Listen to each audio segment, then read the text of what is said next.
Already back here in studio, Griffin Della Penna here with you, and we do have probably at this point in time, I think he's probably the most popular guy in Central New York, starting quarterback for the Syracuse Orange, Kyle McCord. Kyle, thanks for taking the time. Thank you. So at this point in the year, you're currently in the middle of summer workouts. I know it's been a long, grueling summer. You have been here since January. Where would you put the progress that you and your teammates have made over these last few months? Yeah, I think we're definitely ahead of schedule from where I anticipated us being. I think we're further along the line, which is good. And I think that we're really starting to come together now, which that's the biggest thing. I mean, everybody's running and lifting and working out, but I think the team chemistry is extremely important, and I think that's an area where we're really starting to take off. I know you did have a little bit of fun this summer. You were out in LA. I saw the pictures on Instagram. You had the shades on. You're looking real fly over there. But tell me a little bit about what you guys were able to do in LA a few weeks back. Yeah, it was awesome. It was about 20 guys on the team. We went out and we called it a little Maymester program. And so we'd have a class for about 2 or 3 hours in the morning. And then in the afternoon, we either did a site visit. We went to Fox Sports, we went to Sony, we went to the Adidas headquarters, or we'd have a guest speaker come in. And I was surprised with how many SU alum live out there. I think they said it's 8,000 people, which is nuts. And so I got to meet a lot of good people and just create really good connections. It was a good time. So we're going to flash back to a few weeks ago and towards basically that spring game that was in the end of April. I just remember being at the practices and just continuing to hear that everything was competitive. All the reps were competitive. Games were, practices were. When you look at the growth of, like you said, the entire team, who are some certain players that have really stood out since even those times during the spring? Yeah, I think Fidel Diggs and LaQuint are two guys that no matter what they do, competing, whether it's lifting, running, whatever, playing video games, they're always going at it. And then I think some young guys, Yazid Haynes had a really good spring. Devin Grant, and obviously I think there's a lot of veteran guys like Marlo Wax and Justin Barron, Arande, who all came back, who I think have established themselves as really good competitors. And the cool part is there's still familiarity between those returning guys that you just mentioned and even some of the new guys like yourself. Yeah. It's been well documented that you've played with some guys growing up in like 6th grade like Fidel and even Elijah Clark and many others. And even the coaching staff, you've had relationships that have went back almost like a decade. Right. How much has that helped you in this transition period coming to Syracuse? Yeah, I think it eliminated kind of the time period where you're trying to get to know everyone. I think as soon as I stepped in the building, I felt right at home. And it wasn't like I had to get to know Coach Fran or get to know Coach Nixon. Like, we hit the ground running, and I think that gave us a head start. And like I mentioned earlier, I think we're ahead of schedule, and I think that was a big reason why. So we'll also talk about Fran Brown, because he came here to Syracuse beginning of December and really took, I think, the college football world by storm. Yeah. He was introduced on December 3rd. I was there for that press conference, and a few days later, you were coming here to Syracuse. When you entered the portal, there were tons of teams that wanted you to become their quarterback. Right. What did he do that stuck out and made sure that you were coming to Central New York? My favorite Fran story from the portal, I'm not sure if you've heard it. I put my name in Monday morning at, I think it was like midnight, right when the portal opened. And I get a call from Coach Fran at noon after I woke up, and he was like, "Are you in Ohio?" And I'm like, "Yeah." He's like, "All right, I'm gonna come see you." And I was like, "All right, cool, whatever." And then I think it was like 2 hours later, he was like, I'm gonna fly in at 8:30. And he literally got on a jet, flew in, and he was sitting in my living room that night. So I put my name in the portal in the morning, and Fran Brown was in my living room that night. So I think that just shows his dedication. I think that's what makes him an elite recruiter. And thinking he comes from Georgia and now is trying to take that model and bring it to Syracuse, that's a legacy program now. They've won national championships. Right. You coming from Ohio State, too, a legacy type program.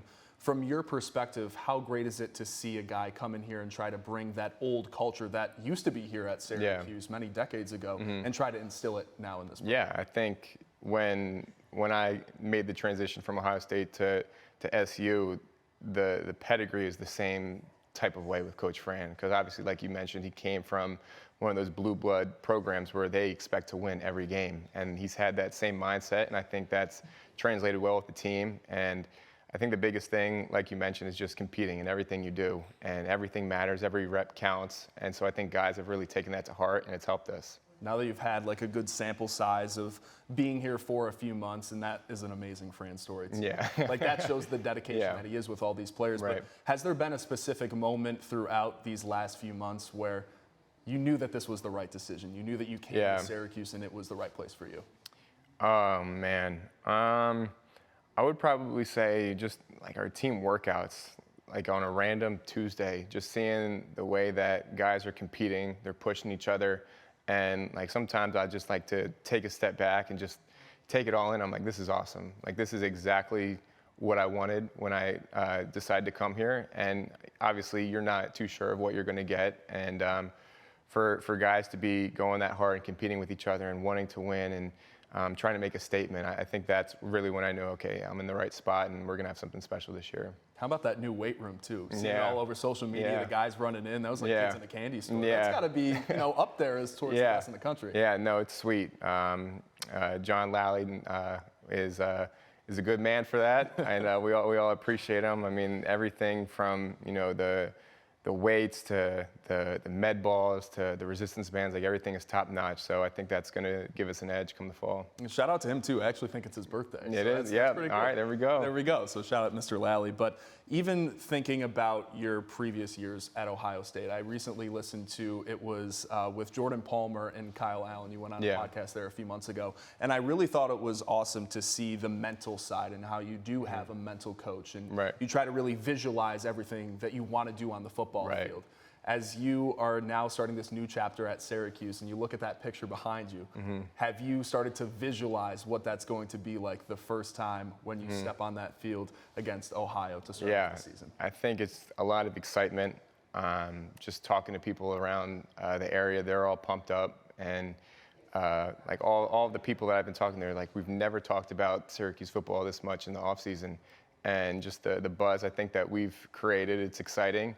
The work that we're putting in, I think, is really going to pay off. And I think, like you said, I think about it like literally every day. Like when I wake up, when I go to bed, like I can't wait for that first game. And so just trying to prepare as much as possible to give ourselves a chance for success. And that stadium is going to look a little bit different now with those bleachers out, but still it's going to be a great atmosphere. And even in the new EA college football game, that was in the trailer. You were in the trailer. You posted about it that you were going to be in the game. How crazy is that? Like I bet you, just like all the kids that are our age, grew up playing that game, and now you're going to be in that. How cool is that? Yeah, and it was nuts. I had no idea that clip was going to be in the trailer, and then I was just watching it like everybody else and get a handoff to Quint and then the reverse to Zeke. It was pretty cool. And I think that's just another, I think, level that we're creating here. I think there's like I said, a lot of excitement, and now seeing stuff like that, it's even more motivating. What's your overall going to be? I'm not going to lowball myself.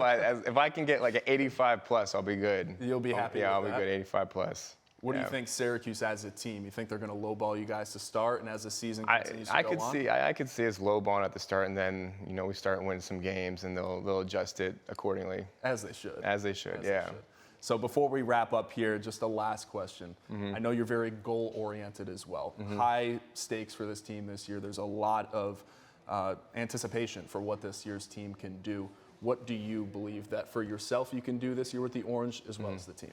I think the sky's the limit. I think I told Coach Fran it's a unique situation. Usually when a new head coach comes in, a lot of the older guys either go to the NFL or go to a different school, and it's a completely fresh start, but that's not the case here. I think all the best players came back with OG and Marlowe and LaQuint and JB. I think they all came back and then went in the portal and got some really good players with experience, some young guys that I think are really going to take a step in the right direction this year. So I think the sky's the limit. I don't think, we're at a point yet where, I'm going to say I want to win X amount of games. I think the biggest thing is just focusing on the moment now. And I really do believe that there's not a team on the schedule that we can't beat, but it's all about the preparation and the work. So I think that's kind of where we're at right now.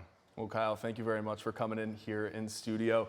Good luck for the rest of the summer before the season starts, and make sure you're watching this guy on Saturdays with the Syracuse Orange this year. Thank you. Appreciate it.